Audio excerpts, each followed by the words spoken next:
नमस्कार, स्वागत है आप सभी का सिटी एक्सप्रेस न्यूज में। मैं आपके साथ परविंदर गिरी। जी हाँ, आज हम मौजूद हैं जेवर प्रज्ञान पब्लिक स्कूल में।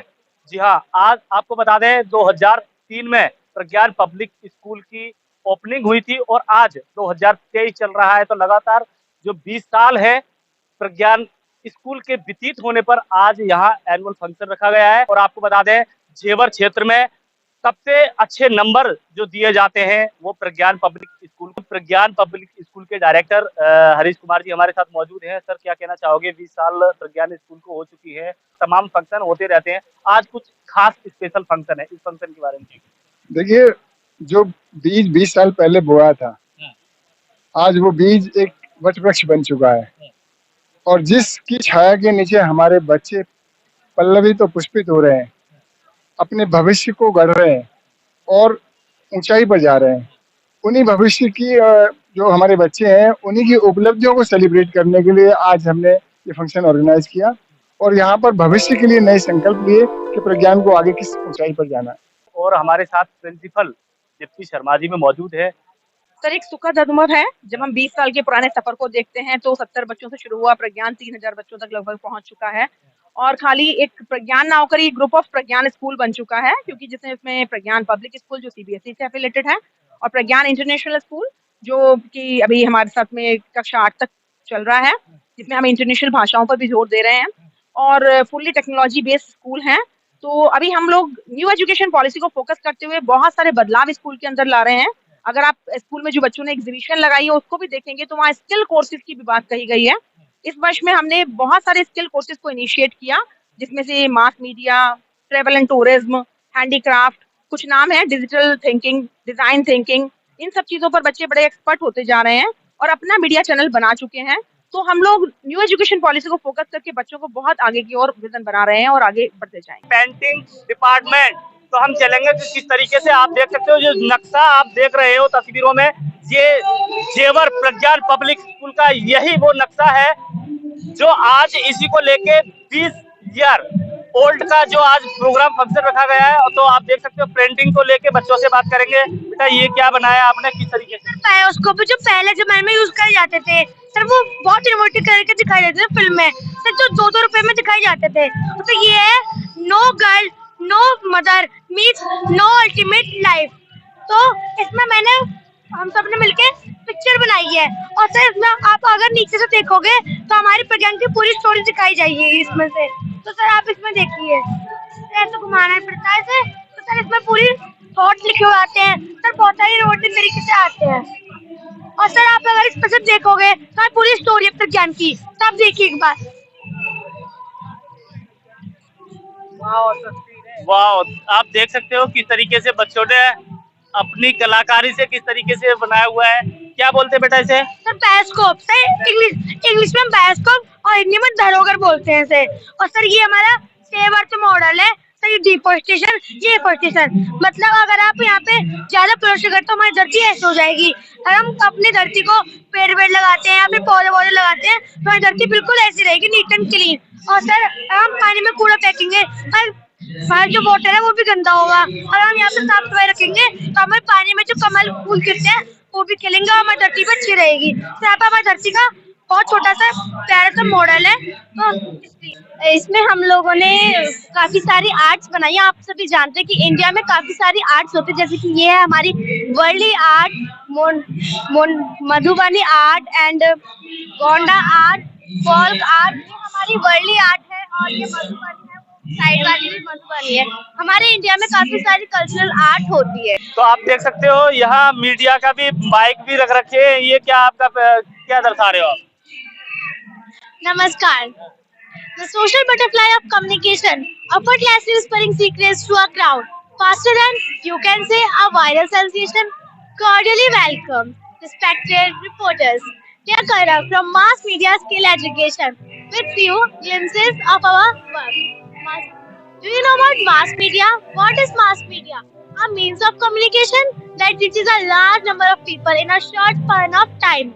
Media provides the essential link between the individual and the demand of the technological society, and the opportunity to know about the media and its resources. We have covered few points through some activities suggested by CBSE. In this, we have developed many skills like adaptability, confidence, journalism, broadcasting, research, media awareness, etc. Through some activities like why read the newspaper when we can watch? ये home automation system है जिससे हम घर के अपने किसी भी appliances को फोन से कंट्रोल कर सकते हैं, जिससे हम अपनी एनर्जी सेव कर सकते हैं। जैसे कि यहाँ पे लाइट और फैन है, उसको हम अपने फोन से कनेक्ट कर सकते हैं। ये ब्लूटूथ मॉड्यूल है जिसकी अभी 50 मीटर रेंज है, जिसकी मदद से कनेक्ट होकर चलेगा।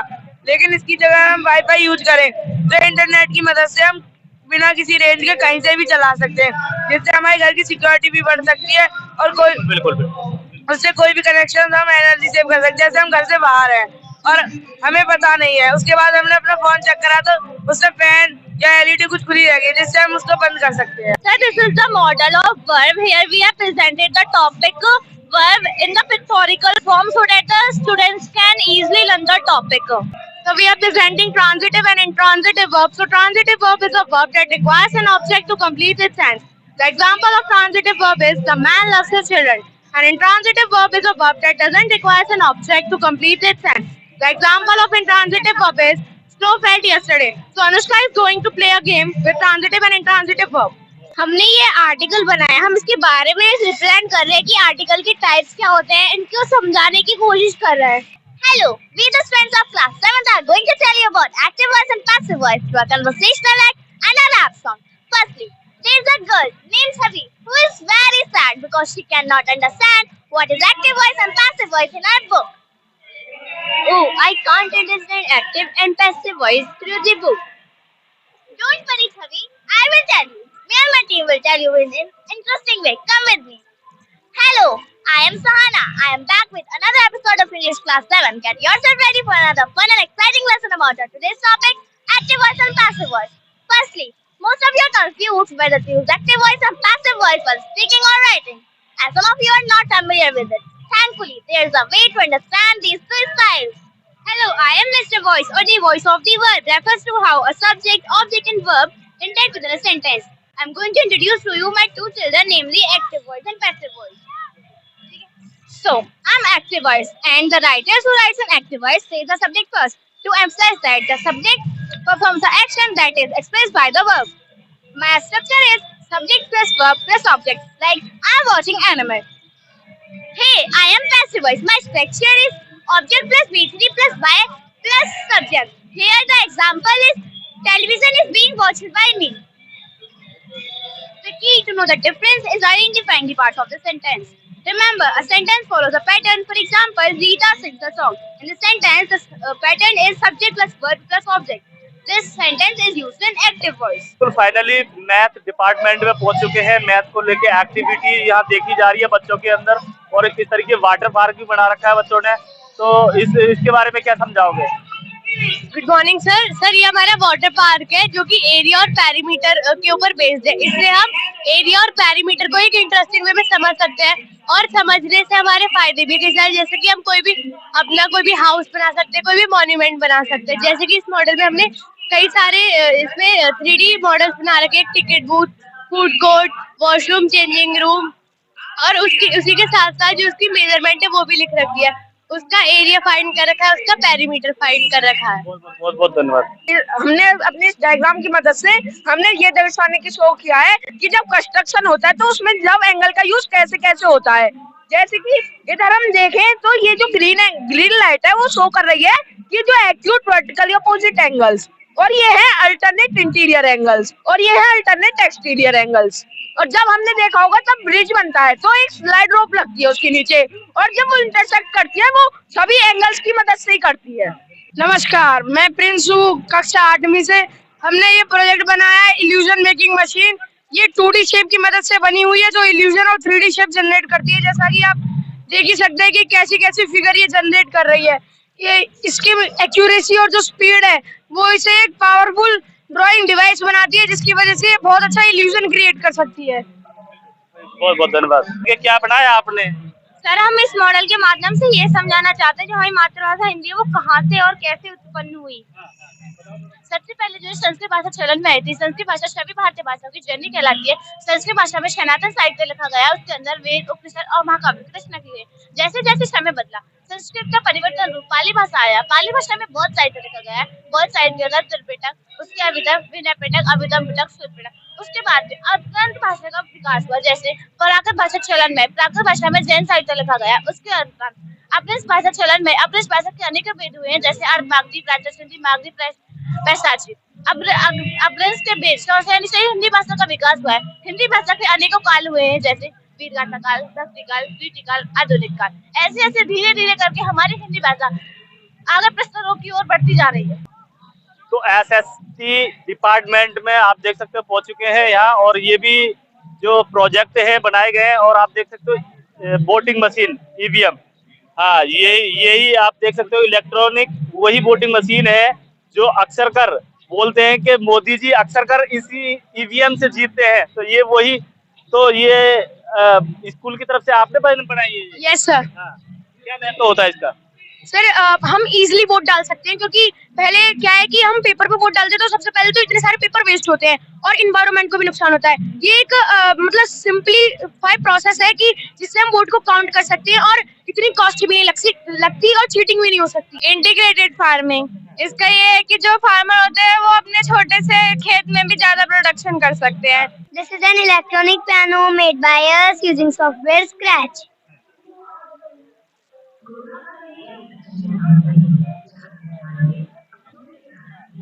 Wow, Deepak, but where we have created it? We have created it in Scratch. Scratch is a coding software. Deepak, but how we have created it? We use Paint tool to draw piano structure, black notes and white strings, and use backdrop option to add a background. We use GoToExec block to fix their position and use music block to add sound in each string and black note. Hence our piano is prepared. Pari, what are the life skills covered in this piano? 4 skills are covered in this piano are collaboration, communication, critical thinking and creativity. Thank you. Poem सुनाने वाले हो आप बेटा? Good. सुनाओ थोड़ा सा अच्छी सी poem सुनाओ। Good morning sir, my name is Kavya Sharma from class 3rd A. आज मैं आई हूँ एक बढ़ती हुई टेक्नोलॉजी पर एक कविता के साथ, जिसका टाइटल है टेक्नोलॉजी और टेक्नोलॉजी कहाँ तू हमको ले पहुँची। टेक्नोलॉजी और टेक्नोलॉजी कहाँ तू हमको ले पहुँची। कल रात जो हमने देखे थे सपने, हकीकत में तूने बना दिए अपने। अब तू ख्वाब देख के लगता है डर कहीं आसमान में ना हो अपना घर। पहले पत्थर हम दिखते थे, महीनों रिप्लाई को तरसते थे, फिर आया टेक्नोलॉजी का जमाना, बंद हुआ पत्थरों का आना जाना। स्मार्टफोन ने किया सबको स्मार्टर, भुला दिया सबका इतिहास। टेक्नोलॉजी और टेक्नोलॉजी कहाँ तू हमको ले पहुँची। दौर बहुत ही सच्चा था जब हाथ में अखबार ही अच्छा था, फिर आया टेक्नोलॉजी का जमाना, कम हुआ अखबार का आना जाना। टेलीविजन ने बदल दिया जमाना, जब इंसान ने घर बैठे हैं देश विदेश को जाना। टेक्नोलॉजी और टेक्नोलॉजी कहाँ तू हमको ले पहुँची।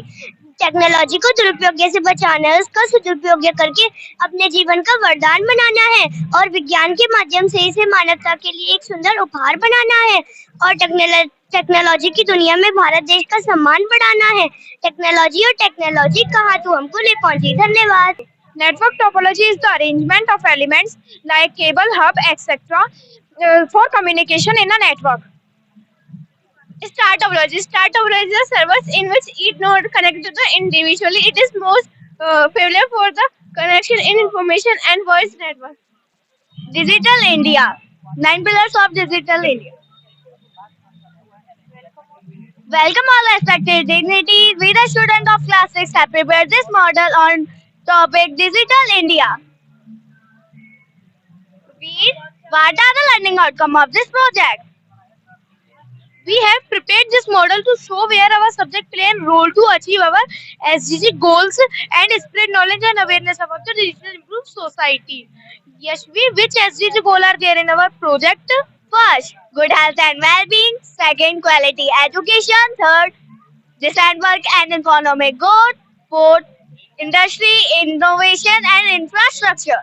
ये मॉडल जीएसटी के ऊपर बेस्ड है। इसमें हमें ये बताया है कि जीएसटी के रेट क्या होते हैं और जीएसटी कैसे कैसे चार्ज होता है। तो यहाँ पर है डिफरेंट टाइप के रेट होते हैं, जैसे 0%, 5%, 12%, 18% एंड 28%। इसमें हमने बताया है कि यहाँ पर डिफरेंट, पहले जीएसटी मतलब पहले बहुत तरह के टैक्स चार्ज होते थे, लेकिन 1 जुलाई 2017 के बाद से हमारा एक ही तरह का टैक्स चार्ज होता है, जिसका नाम है GST, goods and services tax. तो जो ये इनडायरेक्ट टैक्सेस जो जीएसटी में सब्स्यूम्ड हुए हैं, जैसे excise duty, central sales tax, VAT और बहुत सारे टैक्स जो जीएसटी में अब सब्स्यूम्ड हो गए। एक्साइज ड्यूटी क्या होता है? एक्साइज ड्यूटी पहले प्रोडक्शन ऑफ गुड्स पर लगता था।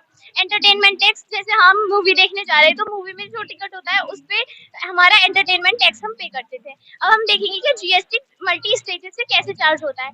सबसे पहले मैन्युफैक्चरर रॉ मटेरियल परचेज करता है और एक गुड प्रोड्यूस करता है। अब मैन्युफैक्चरर इस गुड को होलसेलर को सेल करेगा। नाउ होलसेलर अब जीएसटी पे करेगा मैन्युफैक्चरर को, और मैन्युफैक्चरर इस जीएसटी को पे करेगा गवर्नमेंट को, और अपना इनपुट टैक्स क्रेडिट लेने के बाद अब होलसेलर इस गुड को रिटेलर को सेल करेगा, और रिटेलर जीएसटी पे करेगा होलसेलर को, होलसेलर गवर्नमेंट को डिपॉजिट कर देगा after taking input tax credit. अब रिटेलर हमारे जो फाइनल कंज्यूमर्स होते हैं उनको सेल करेगा।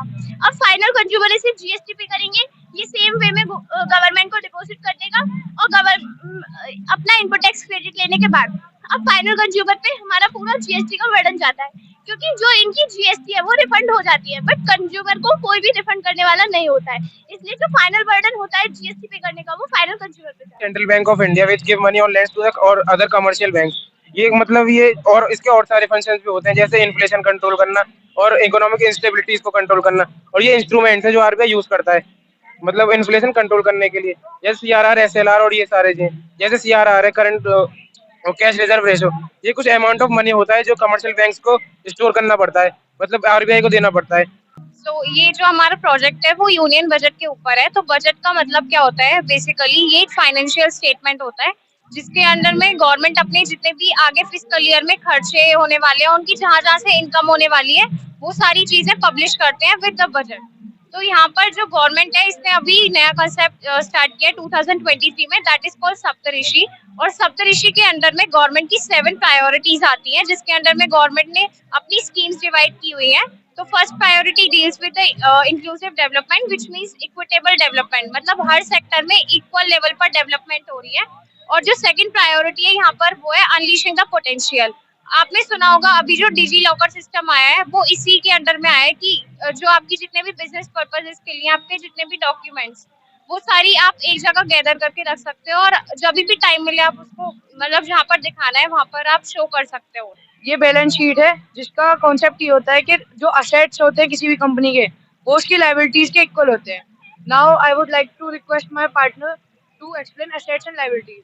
Assets are the monetary value that hold assets are the resource that hold a monetary value and owned by the company with the expectation of future benefit. And liabilities, as the term liability suggests, the obligation or debt of something which you need to pay in future. Exactly like that.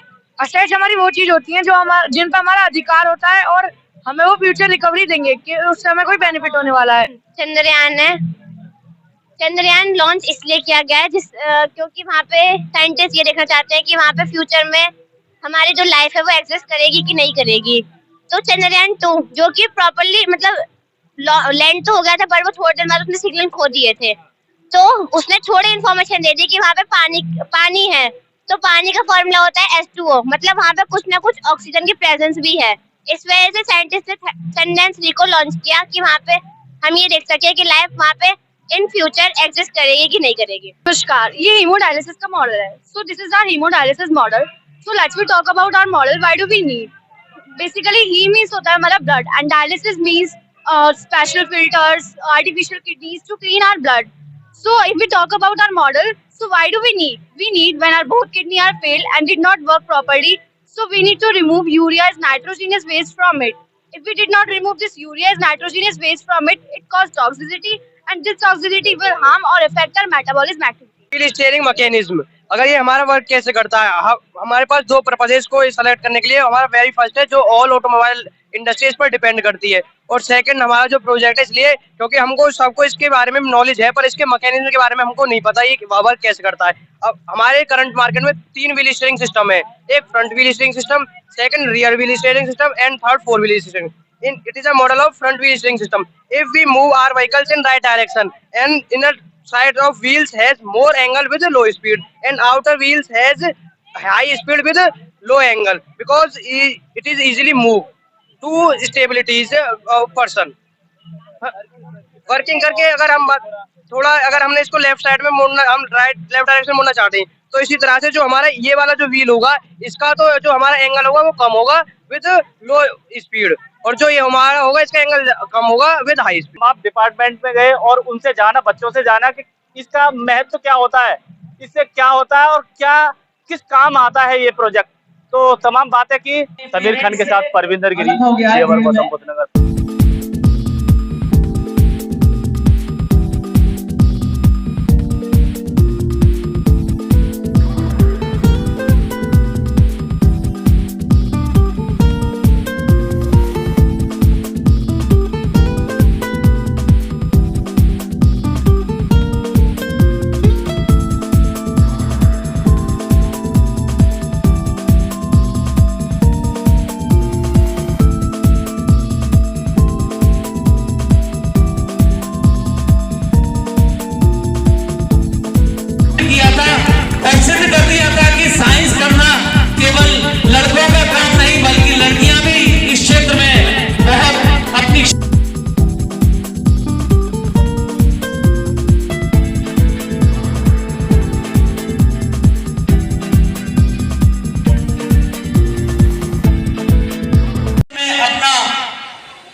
अपनी जिम्मेदारियों का निर्वहन करने के लिए तैनात हैं।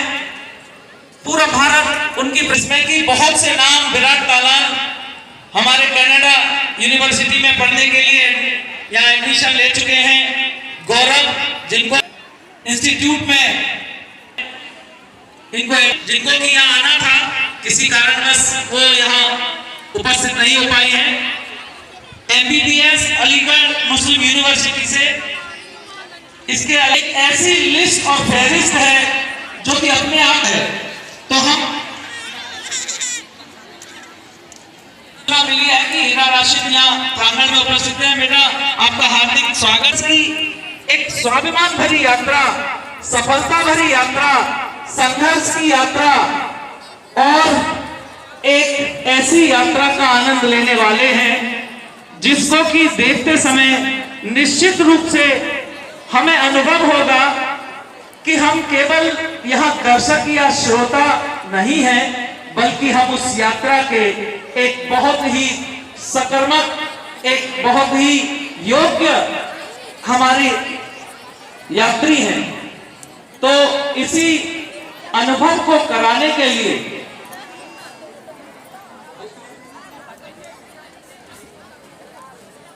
हमारा जो आज का मुख्य आकर्षण यहाँ उपलब्ध है, बहुत ही हमारे स्टॉल भी लगाया गया है। जो अच्छे व्यंजनों के शौकीन हैं वो इस जो हमारा एजुकेशनल स्टॉल्स हैं इसके साथ ही सामने जो स्टॉल लगे हुए हैं उन व्यंजनों का यहाँ आनंद ले सकते हैं, स्वाद ले सकते हैं। यह विशेष व्यवस्था Honorable Samodhya members, great educationists over here, and dear parents and my dear students.